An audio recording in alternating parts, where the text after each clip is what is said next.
Hello નમસ્કાર વિદ્યાર્થી મિત્રો, આપની આ સહિયારી યુટ્યુબ ચેનલ પર આપ સર્વનું હાર્દિક સ્વાગત છે। વિદ્યાર્થી મિત્રો, આજે આપણે આ વિડીયોની અંદર વાત કરવાના છે ધોરણ 6ની અંદર ગણિત વિષયના સ્વાધ્યાય પોથીની। તો મિત્રો, આ વર્ષે ગણિત વિષય બદલાયેલો છે, જેની અંદર નવું જે નામ છે ગણિત પ્રકાશ, અને એની અંદર આજે આપણે સ્વાધ્યાય પોથીમાંથી પહેલું જે ચેપ્ટર છે જેનું નામ છે ગણિતમાં પેટર્ન, એના વિશે આપણે વાત કરવાના છે।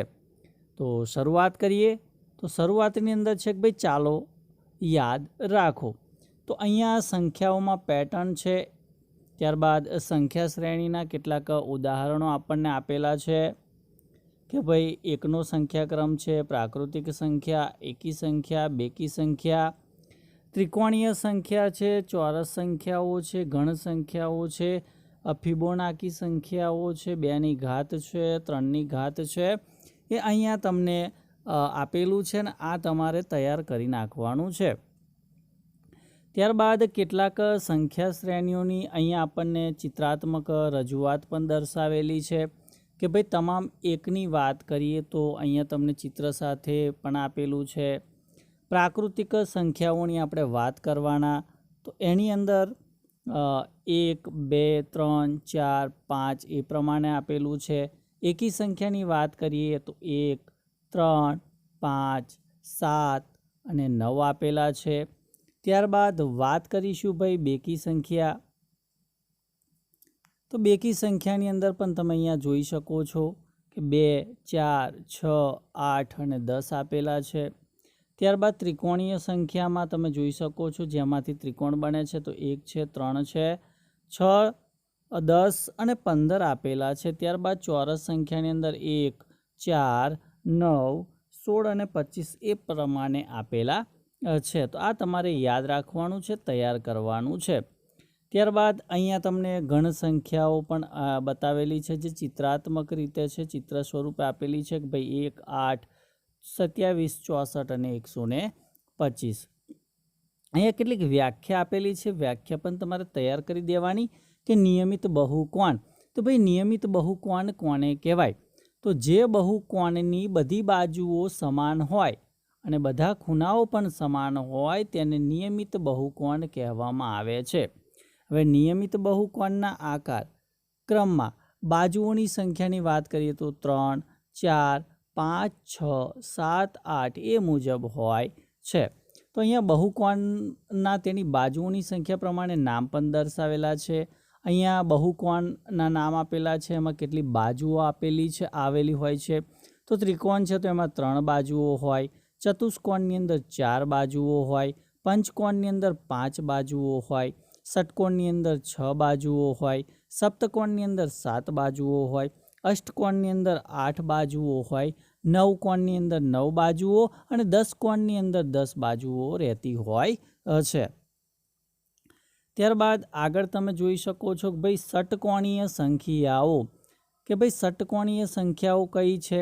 તો જો અહીંયા ષટકોણીય સંખ્યા એટલે n બાજુઓ ધરાવતા નિયમિત ષટકોણ બનાવવા માટે જરૂરી બિંદુઓની સંખ્યા। શરૂઆતની કેટલીક ષટકોણીય સંખ્યા નીચે મુજબ અહીંયા દર્શાવેલી છે કે 1, 6, 15, 28, 45, 66, 91 અને 120। તો આ મુજબ તમારે વિદ્યાર્થી મિત્રો જોઈ લેવાનું છે। ત્યારબાદ વિદ્યાર્થી મિત્રો અહીંયા તમે આકાર શ્રેણીના ઉદાહરણ પણ જોઈ શકો છો, જેની અંદર સૌપ્રથમ તમે જોઈ શકો છો કે નિયમિત બહુકોણ છે। ત્યારબાદ અહીંયા એનો સંપૂર્ણ આલેખ દર્શાવેલો છે। ત્યારબાદ એની નીચે તમે જોઈશો તો એકબીજા પર ગોઠવેલા ચોરસ છે, ત્યારબાદ એકબીજા પર ગોઠવેલા ત્રિકોણ છે, અને કોચ હિમકંડ સ્નોફ્લેક આકાર પણ તમને અહીંયા જોવા મળે છે। તો મિત્રો ચાલો હવે શરૂઆત કરીએ। એમાં પહેલો પ્રશ્ન છે કે ભાઈ નીચે આપેલા સંખ્યા શ્રેણીમાં આવતો પછીનો આકાર આપણે દોરવાનો છે। તો અહીંયા જે ચોરસ આપેલું છે તો 1 છે, અહીંયા 3 છે, અહીંયા 5 છે, અહીંયા 7 છે। તો આગળ કયો ઓપ્શન આવશે, કયો આકાર આવશે? તો જવાબ આવશે 9। એટલે આ પ્રમાણે આપણે 9 ખાના ગોઠવવાના છે। ત્યારબાદ બીજા નંબરનું જોઈએ તો એની અંદર પહેલામાં એક વર્તુળ, પછી 4 છે, પછી 9 છે અને પછી 16 છે. તો હવે કેટલા આવશે? તો એ 25 આવશે. તો આ મુજબ આપણી આકૃતિ બનશે. ત્રીજાની અંદર 5 છે, 9 છે, 13 છે, 17 છે. તો આગળ ભાઈ 21 આવશે. ચોથા પ્રશ્નની વાત કરીએ તો પહેલામાં 1 છે, બીજામાં 5 છે, ત્રીજામાં 13 છે, ત્યારબાદ ચોથામાં 25. તો આગળ આપણા જવાબની અંદર 41 વર્તુળ આવશે. ત્યારબાદ આપણને ત્રિકોણ છે, 1 ત્રિકોણ, ત્યારબાદ 4 ત્રિકોણ, પછી 9 આવે છે, પછી 16 આવે છે. તો જવાબની અંદર ભાઈ 25 ત્રિકોણ આવશે. ચાલો બીજો પ્રશ્ન છે કે નીચે આપેલા પેટર્નમાં આવતો પછીનો આકાર આપણે દોરવાનો છે. તો અહીંયા તમે જોઈ શકો છો 3 છે, અહીંયા 5 છે, પછી અહીંયા તો કે ભાઈ 3 અને 3 6 ને 7 છે. આગળ જોઈએ તો 4 ને 4 8 ને 9 છે. તો અહીંયા આ મુજબની ભાઈ આકૃતિ આવશે, એટલે કે 4 ને 4 8 ને 2 10 આવશે. અહીંયા 1 વર્તુળ છે, અહીંયા 3 વર્તુળ છે, અહીંયા 6 વર્તુળ છે, અહીંયા તમે જોઈ શકો છો 4 4 8 ને 10 છે. તો આગળ આ મુજબ આવશે. તો વિદ્યાર્થી મિત્રો અહીંયા જે પેટર્ન છે એ પેટર્ન આપણે આગળ વધારતા જવાનું છે, અને આ રીતે આપણે જવાબમાં જે પેટર્ન આવતી હોય એ પેટર્ન આપણે અહીંયા દોરવાની છે, જે તમે અહીંયા જોઈ શકો છો. દરેક પ્રશ્નમાં કઈ પેટર્ન આવશે, કેવી રીતે આવશે એ અહીંયા તમે જવાબ નિહાળી શકો છો. ચાલો શીખીએ. એની અંદર આપણે આગળ વધીએ તો પ્રશ્ન 3ની અંદર એ જ મુજબનું છે કે ભાઈ નીચે આપેલી સંખ્યા શ્રેણીમાં આવતા પછીનો આકાર આપણે દોરવાનો છે. તો અહીંયા જુઓ, 1 ખાનું, અહીંયા 2, અહીંયા 3, અહીંયા 4, તો અહીંયા 5 આવશે. બરાબર, 1 નો વધારો થાય છે વિદ્યાર્થી મિત્રો. તો અહીંયા 4 છપાયેલા છે, પણ અહીંયા 5 આવશે. એ જ પ્રમાણે અહીંયા તમે જોઈ શકો છો. તો એ પણ તમારે ગણી લેવાના છે. એ રીતે આપણે ક્રમમાં જે આકૃતિ આવતી હોય એ મુજબ આપણે આગળ વધારતા રહેવાનું છે. એ દરેક પ્રશ્નના જે જવાબો છે, જે આકૃતિ છે, એ આકૃતિ તમે અહીંયા જોઈ શકો છો. એ મુજબ તમારે સ્વાધ્યાય પોથીની અંદર દોરવાની છે. ત્યારબાદ ચોથાની અંદર પણ એવું છે કે ભાઈ નીચે આપેલ પેટર્નમાં આવતો પછીનો આકાર આપણે દોરવાનો છે. તો પછી કયો આકાર આવશે? તો એ આકાર પણ તમે અહીંયા જોઈ શકો છો. એનો જવાબ છે, જે આકાર આપણે દોરેલો છે એ પણ તમે અહીંયા નિહાળી શકો છો. તો એ મુજબ ભાઈ આપણે આકાર દોરી દેવાના રહેશે. આગળ વધીએ તો ભાઈ વિચારીને આપણે પ્રશ્નોના જવાબ આપવાના છે.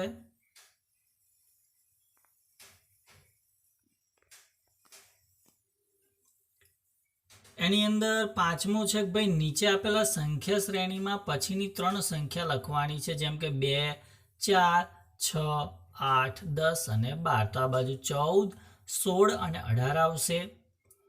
બીજાની અંદર 1 3 6 10 15 21. તો એના પછી ભાઈ 28 છે, 36 છે અને 45 આવશે. ત્યારબાદ ત્રીજાની અંદર 0 1 1 2 3 5 8 13. ત્યારબાદ 21 34 અને 55. તો વિદ્યાર્થી મિત્રો તમે અહીંયા જોઈ લેજો, અને એ મુજબ અહીંયા જે જવાબો આપેલા છે એ પ્રમાણે તમારે જવાબો લખવાના છે. હવે આપણે મગજ કસવાનું છે કે ભાઈ સૂચના મુજબ સંખ્યા શ્રેણીનું રૂપાંતર કરવાનું છે. જેમ કે ઉદાહરણ આપેલું છે કે એકી સંખ્યા શ્રેણીને પૂર્ણ વર્ગ એટલે કે ચોરસ સંખ્યા શ્રેણીમાં ફેરવવાનું છે. તો અહીંયા એકી સંખ્યા આપણને 1 3 5 7 9 આપેલી છે. તો એકી સંખ્યા ઉમેરતા 1 બરાબર 1 બરાબર 1 નો વર્ગ થશે. તો એ જ મુજબ અહીંયા તમે જોઈ શકો છો 1 વત્તા 3 બરાબર 4 એટલે કે 2 નો વર્ગ.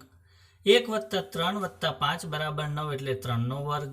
1 વત્તા 3 વત્તા 5 વત્તા 7 બરાબર 16 એટલે કે 4 નો વર્ગ. 1 વત્તા 3 વત્તા 5 વત્તા 7 વત્તા 9 એટલે કે 25 બરાબર 5 નો વર્ગ. અને આગળ આ મુજબ આપણે લખવાનું છે. તો વિદ્યાર્થી મિત્રો અહીંયા તમે જોઈ શકો છો કે એકી સંખ્યા શ્રેણીને બેકી સંખ્યા શ્રેણીમાં આપણે ફેરવવી હોય તો કેવી રીતે આપણે ફેરવી શકીશું? તો અહીંયા જુઓ, એકી સંખ્યાની શ્રેણી 1, 3, 5, 7, 9, 11 એમ છે. તો એકી સંખ્યામાં 1 ઉમેરતા આપણને બેકી સંખ્યા મળે. અહીંયા આપણે ઉદાહરણ તરીકે પણ લીધેલું છે કે એકી સંખ્યા વત્તા 1 એટલે કે 1 વત્તા 1 બરાબર 2. એકી સંખ્યા વત્તા 1 એટલે કે 3 વત્તા 1 બરાબર 4. એકી સંખ્યા વત્તા 1 એટલે કે 5 વત્તા 1 બરાબર 6 થાય. એટલે કે બેકી સંખ્યાની શ્રેણી 2, 4, 6, 8, 10 એ પ્રમાણે આગળ વધે છે. તો ઉપર મુજબ બેકી સંખ્યાની શ્રેણી આપણને જોવા મળે છે. ત્યારબાદ ત્રિકોણીય સંખ્યા શ્રેણીને ચોરસ સંખ્યા શ્રેણીમાં ફેરવવાનું છે. તો એ પણ વિદ્યાર્થી મિત્રો અહીંયા તમે જોઈ શકો છો. તો વિદ્યાર્થી મિત્રો, આ વિડીયો તમને કેવો લાગી રહ્યો છે એ ખાસ જણાવજો. ચેનલ ઉપર જો પ્રથમ વખત તમે આવેલા હો તો ચેનલને જરૂરથી સબસ્ક્રાઇબ કરી દેજો. તમારા અન્ય મિત્રો સુધી આ વિડીયોની લિંકને અવશ્ય શેર કરજો, જેથી તેઓ પણ આ સ્વાધ્યાય પોથીનું સોલ્યુશન સરળતાથી કરી શકે. હવે આપણે પ્રશ્ન 7 જે ચર્ચા સત્ર છે એની આપણે ચર્ચા કરી લઈએ કે ભાઈ નીચે આપેલા પ્રશ્નોના જવાબ લખવાના છે કે સપ્તકોણને કેટલા ખૂણાઓ હોય? તો એનો જવાબ આવશે ભાઈ 7 ખૂણાઓ હોય છે. 10 કોણને કેટલી બાજુઓ હોય? બીજો પ્રશ્ન છે. તો ભાઈ એનો જવાબ છે 10 બાજુઓ જ હોય. સંપૂર્ણ ગ્રાફ ક્રમમાં કે ફોરમાં કેટલી રેખાઓ હોય? તો ભાઈ 6 રેખાઓ હોય છે. ત્યારબાદ સંપૂર્ણ ગ્રાફના કયા કેના ક્રમમાં 15 રેખાઓ હોય? તો ભાઈ K6. એકબીજા પર ગોઠવેલા ચોરસ ક્રમમાં 5મા ક્રમમાં કેટલા નાના ચોરસ હોય? તો ભાઈ 25 ચોરસ હોય. કેન્દ્રિત ષટકોણ સંખ્યાક્રમ H6 ની આકૃતિ કેટલા બિંદુઓ ધરાવે? તો ભાઈ 91 બિંદુઓ ધરાવે છે. એકબીજા પર ગોઠવેલા ત્રિકોણની આકાર શ્રેણીમાં કયા નંબરની આકૃતિ 25 નાના ત્રિકોણ ધરાવે? તો ભાઈ 5 આવશે. કોચ સ્નોફ્લેક આકાર શ્રેણીમાં ત્રીજા ક્રમમાં કેટલા રેખાખંડો હોય? તો ભાઈ 48 રેખાખંડો હોય છે. ત્યારબાદ વિદ્યાર્થી મિત્રો અહીંયા પ્રવૃત્તિ આપેલી છે, તો પ્રવૃત્તિ પણ આપણે જોઈ લેવાની છે. ત્યારબાદ ચાલો ગૃહ કાર્ય કરીએ. તો નીચેના દરેક પ્રશ્નોના ઉત્તર વિકલ્પમાંથી શોધીને લખવાના છે કે ભાઈ ખાલી જગ્યા ત્રિકોણીય સંખ્યા છે. તો ઓપ્શન એ છે કે 1, 3, 6, 10 અને 15 એ જવાબ આવશે. બીજું છે કે સંખ્યા શ્રેણી 1, 4, 9, 16 આમાં પછી આવતી સંખ્યા કઈ છે? તો જવાબ આવશે 25. ખાલી જગ્યાએ ત્રિકોણીય સંખ્યા અને ચોરસ સંખ્યા બંને છે, તો એ આવશે 36. અષ્ટકોણની કેટલી બાજુઓ હોય? તો જવાબ આવશે 8. ખાલી જગ્યાએ ષટકોણીય સંખ્યાઓ છે, તો ઓપ્શન એ સાચો છે. 1, 7, 19 અને 37. પ્રશ્ન 6 જોઈએ કે ભાઈ ખાલી જગ્યા એ ઘણ સંખ્યાઓ છે. તો ભાઈ છઠ્ઠાની અંદર જવાબ આવશે ઓપ્શન સી 1, 8, 27 અને 64. 7મો પ્રશ્ન છે કે પ્રથમ 7 એકી સંખ્યાઓનો સરવાળો ખાલી જગ્યા છે, તો ઓપ્શન બી આવશે 49. 8મો પ્રશ્ન કે સંખ્યા 1 થી શરૂ કરી તેમાં 2 ઉમેરતા જતા સંખ્યાની કઈ શ્રેણી બનશે? તો એકી સંખ્યા આવશે. ઓપ્શન એ સાચો છે. ખાલી જગ્યા ચોરસ સંખ્યા અને ઘન સંખ્યા છે, એની અંદર સી 64 જવાબ આવશે. પ્રશ્ન 10 શ્રેણી 1, 2, 4, 8, 16માં પછીની સંખ્યા કઈ છે? તો ઓપ્શન ડી 32 જવાબ સાચો રહેશે. જાતે ચકાસવાનું છે કે નીચેના વિધાન ભાઈ ખરા છે કે ખોટા એ જણાવવાનું છે. તો વિદ્યાર્થી મિત્રો, આ જે વિડીયો છે ને આમ લાંબો બની જાય તેમ છે, તો તમે અહીંયા જોઈ શકો છો. જવાબ તમને સાચા ખોટા પણ આપેલા છે, તમારે એ પ્રમાણે લખી દેવાના છે. ત્યારબાદ તાર્કિક વિચાર સરણી છે, તો એની અંદર આપણને 4 ઓપ્શન આપેલા છે. એમાંથી એક ઓપ્શન સાચો છે, જે સામે આપણે ટીક પણ કરેલા છે. તો એ મુજબ તમારે લખી દેવાનું છે, જોઈ લેવાનું છે. તો વિદ્યાર્થી મિત્રો, આ જ પ્રમાણે ધોરણ 6ની અંદર સામાજિક વિજ્ઞાન હોય, વિજ્ઞાન હોય કે પછી ગણિત હોય, એની સ્વાધ્યાય પોથીના તમારે વિડીયો જોઈતા હોય તો સૌપ્રથમ આ ચેનલને સબસ્ક્રાઇબ કરી દેજો અને આ વિડીયોની લિંકને અવશ્ય શેર કરી દેજો. Thank you. આભાર.